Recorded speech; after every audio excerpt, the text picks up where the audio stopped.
Every so often when doing magic, you get approached by these sort of gambling con men who try and win money from you because they think you're a gambler or something because they see the cards.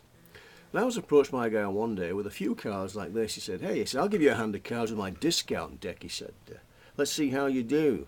Normally I turn these guys down. I say no, but I said, "Can I look at the cards?" He said, "Sure." And it intrigued me because the cards were actually unprinted cards. Well, apart from one with an ace on, but the others were just completely blank. I thought, how do you play cards with cards like that? And he said, "Well, you have to use your imagination, son," he said.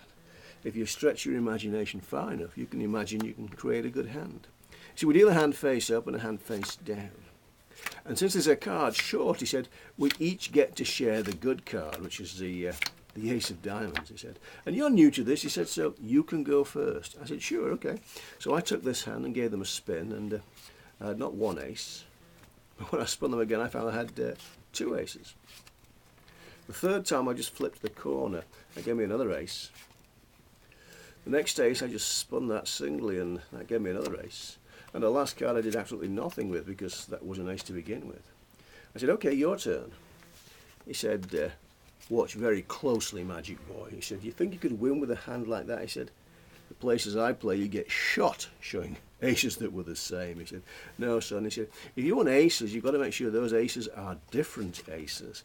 And then he said, "You might do well. In fact, just like I've done now." He said, "Now that is a winning hand." I said, "Well, maybe where you come from," I said, "but I wouldn't have played aces the same." I said, "That's for my own benefit.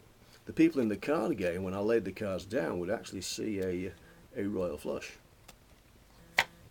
And he never bothered me after that.